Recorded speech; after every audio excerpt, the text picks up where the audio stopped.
Hey guys, this is Roderick once again. Today I'm going to be making a chicken teriyaki. So one of my earlier videos I did a quick review of the Kikkoman teriyaki based in glaze. Now this is my favorite teriyaki sauce to use, but it's just basically a main ingredient here, but not the only ingredient. So, in addition, I also add some refined sesame oil. Now, the toasted sesame oil is also pretty good, but for this recipe, I do suggest the refined. All right, so let's get started.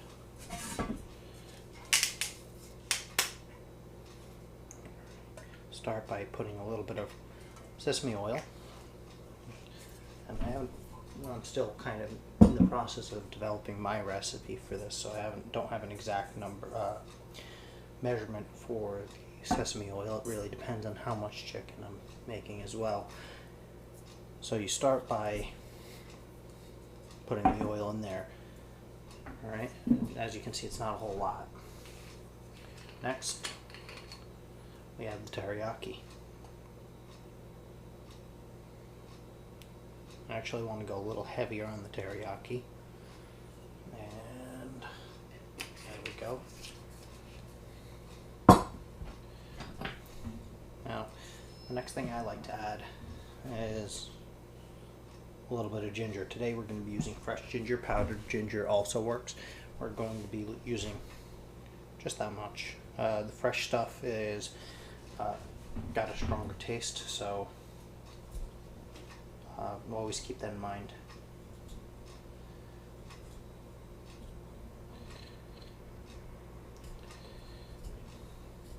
This trick works a lot easier when you're using a bigger piece, but rather than using a peeler, you can actually use the edge of a spoon and drag it along the ginger, and it peels it up nicely for you.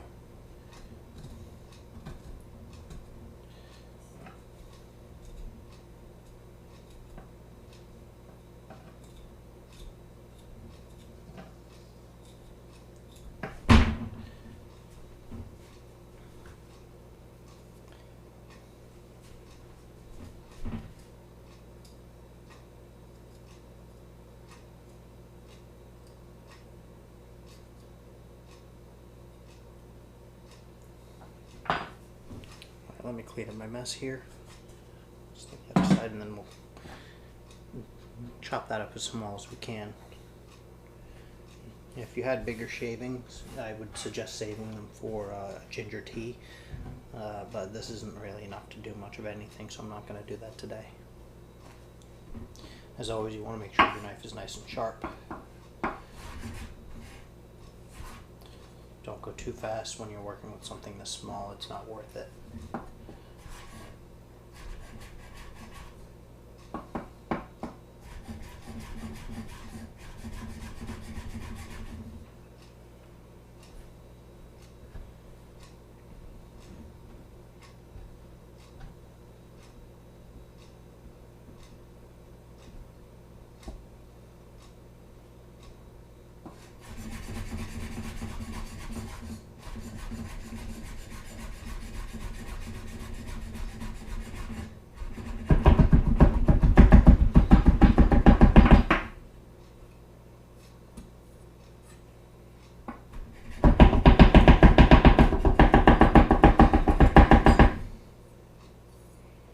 We're going to actually be chopping up some more ginger in a bit, but this is all we really need for the sauce.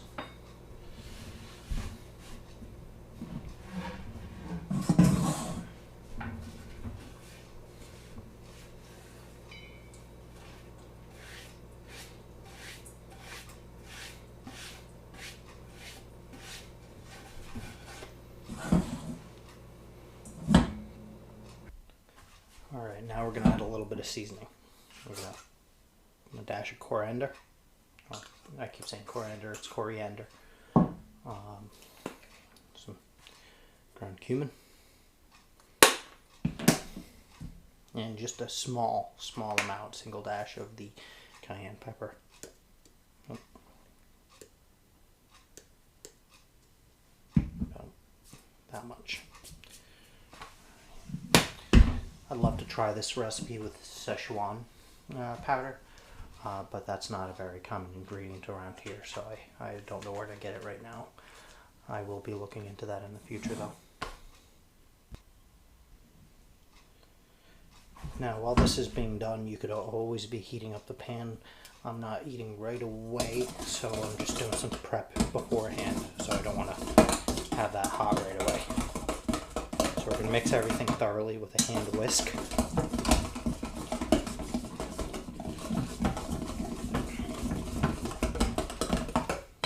And add one more ingredient. Alright, continuing where we left off. We're going to drizzle a bit of soy sauce in there.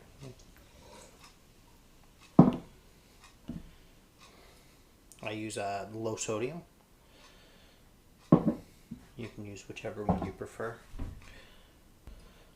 And as for a little background of why we add the soy sauce, is your typical teriyaki, if you look here, is about half a cup of mirin and half a cup of soy sauce. So it's equal parts, a 50-50 ratio to these two ingredients right here.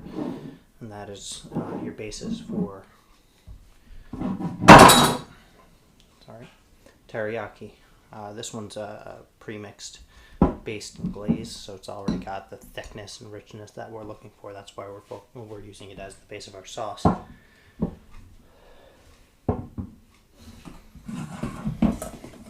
I'm going to finish just blending that together. At this point, you're done with your whisk. Alright, so using caution not to cross-contaminate your knives, I'm going to grab my French chef knife here, and we're going to start prepping the chicken. So when you're starting with fingers like this, I just kind of have them. You want nice, thin strips of chicken here. You can actually use the bigger ones. I just think this gives more flavor per pound.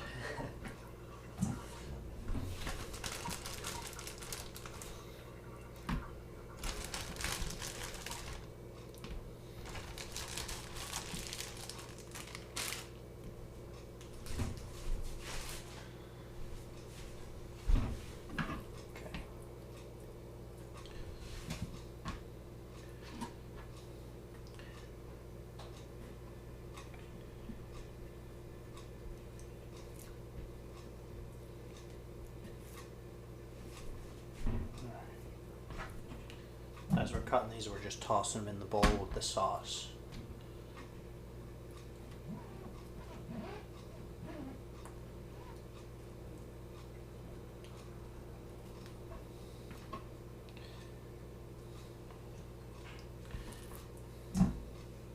So it's kind of hard to see with the angle of my hand, but I'm trying to hold my hand in a way where it's bowed up while putting pressure down on the chicken, so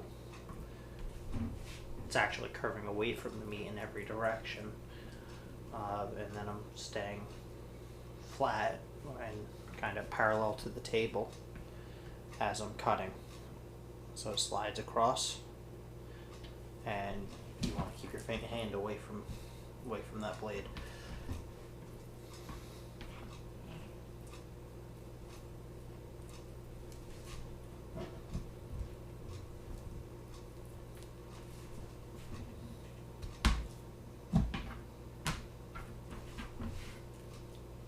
If you were trimming the chicken yourself, you could cut it in just basically in strips. So I do mine, they're roughly about a 1/4 inch thick.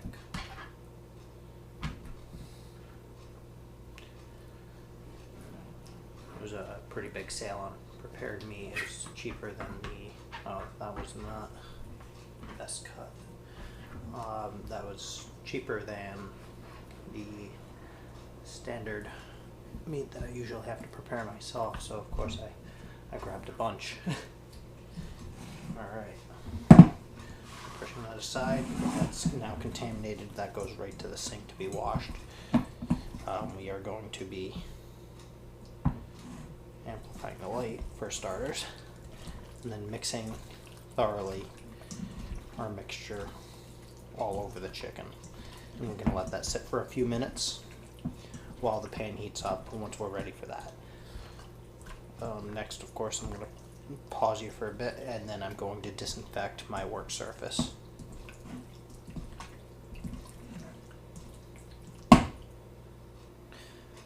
While I was away, I also peeled another piece of ginger.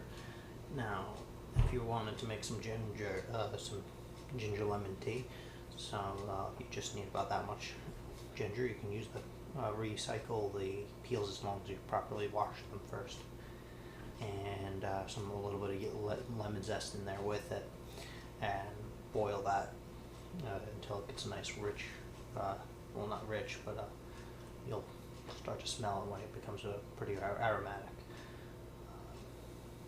Or right now I'm just going to be tossing this, but that is what you would be doing to get the most out of your vegetables. Alright, so my next step is to start heating stuff up, and I'm definitely going to want to get the pans nice and hot for this. So again, we're going to go with the refined sesame oil on the bottom of the pan.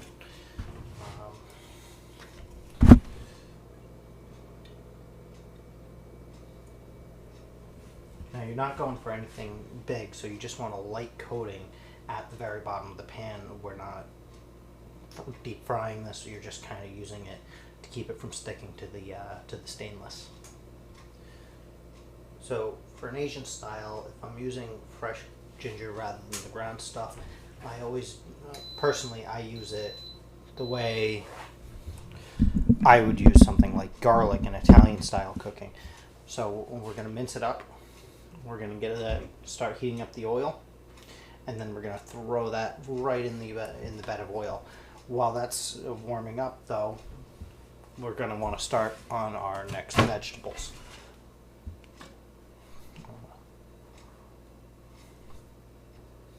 Since I didn't preheat the pans, I'm just going to slide that right in this container here.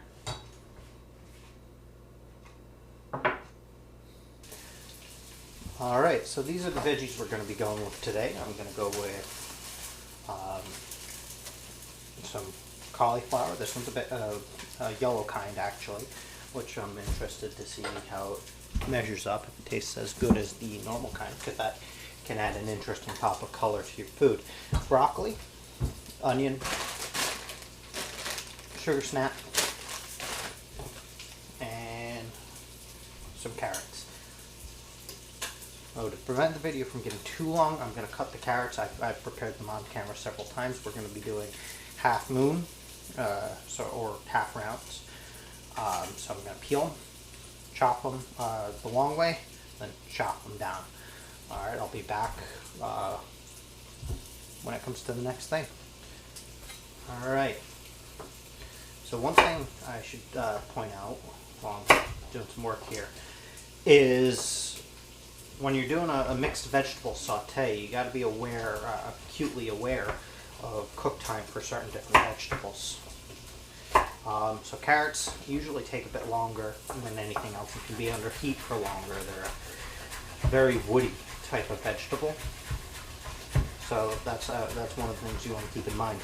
Onions, things like onions and peppers, they actually take a heck of a lot less time to cook. So you want to put those in at the end.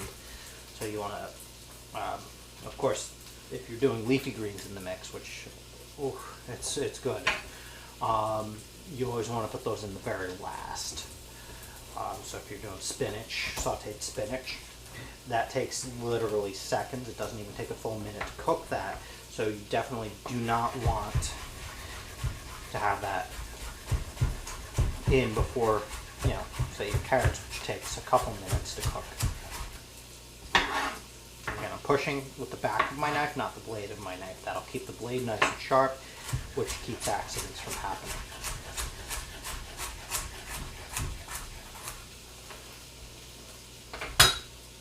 Alright, so Pan's heated up. I'm going to pop that right in there.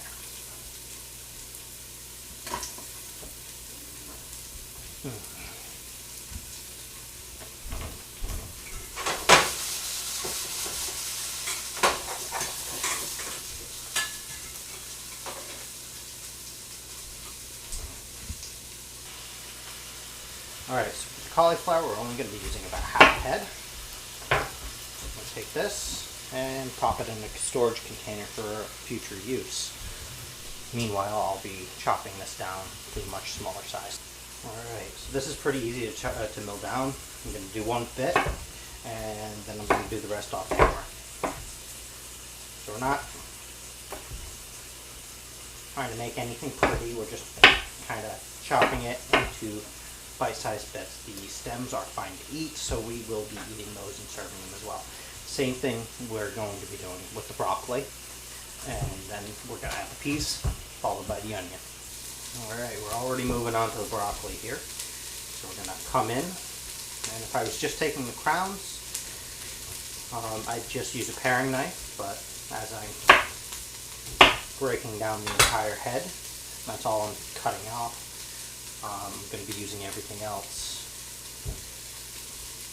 So again, just a little bit, you want it in bite-sized manageable pieces, and then throw it in the pot with everything else.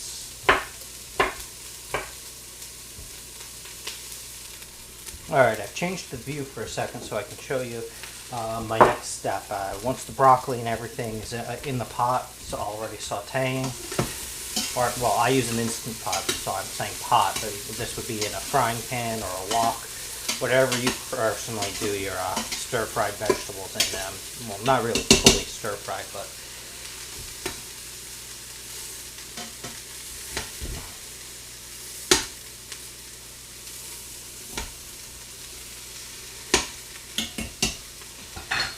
once you got all that, the bigger stuff in there, this is when I start applying sauces and seasonings and oils. So, we're going to add a little bit more sesame oil at this stage. Not a lot, like literally a drizzle. Maybe a teaspoon. If you were to measure it out, I can't give you an exact number. Next, you want to add a bit of soy sauce. Again, this is an Asian style food, so you want to make sure you're making it nice and Asian flavored.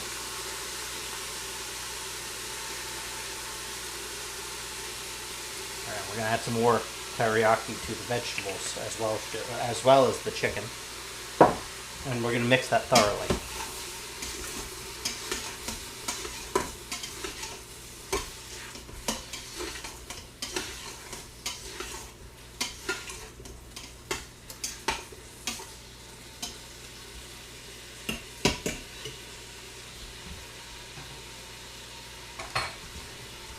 Alright, I'm going to pause you, switch you back over to the original view. Alright, so the peas are pretty easy to prepare. Grab them by the end and peel them. So, from the stem end here, snap them and peel them.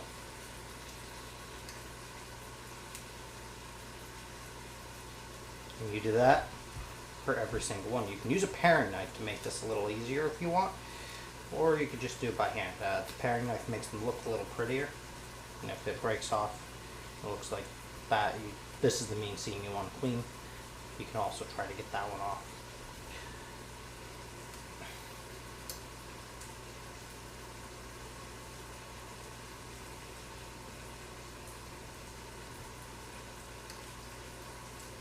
Alright, I'm going to cut back.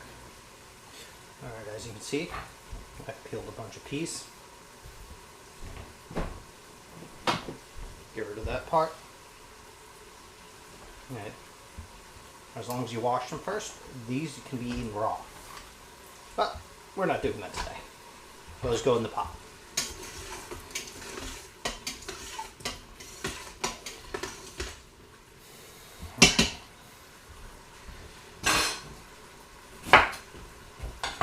Bet you can tell what we're doing next. Alright, if you said pausing the recording and pulling out another batch of chicken so I can cook the last bit, then you were right. Alright, so next we're going to chop this onion.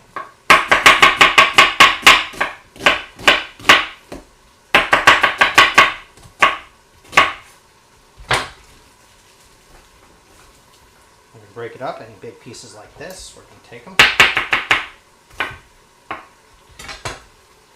Now, if you don't have a lot of experience with a knife, do not move this fast. I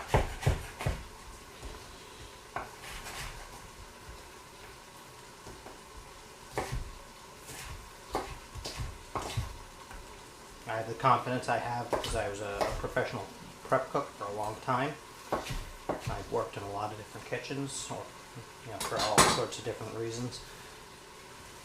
And I just kind of got burned out doing it in the professional field. I still love cooking though.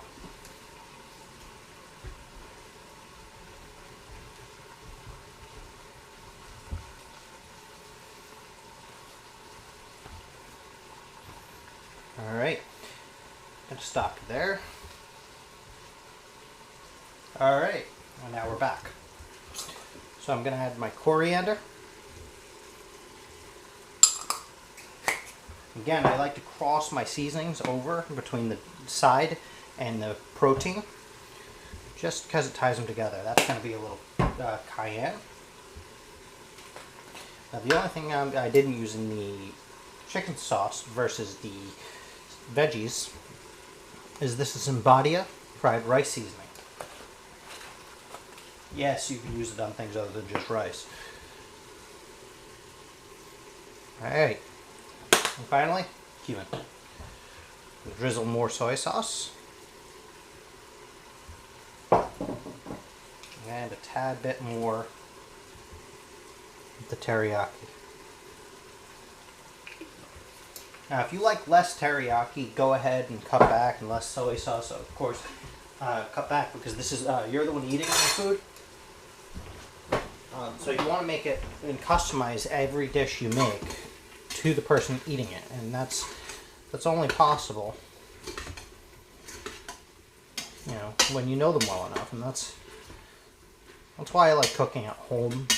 I know the people I cook for, and every time I cook for them, I can improve based on what they like and feedback directly from them. All right, and that's perfect timing because in a couple minutes that will be done, so we can actually just let the pot start cooling off, and I will come back when it's time to start plating. Alright, now if you're trying to lose weight, you can do that with food this good. You just want to make sure that you're regulating how much you're taking in. So we're going to weigh exactly how much of this we're putting on the plate. Now, I've done the calculations for on average. Now, if you weigh out 3 ounces of cooked meat, you're still going to be under a limitation with 4 ounces raw.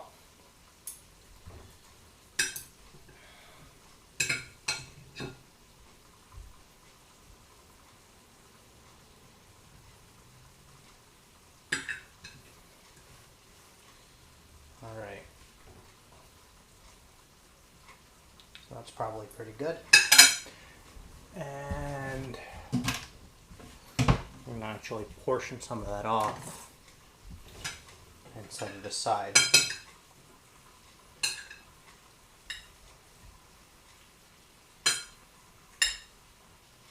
So about 1.5, that's half a serving, and we're good.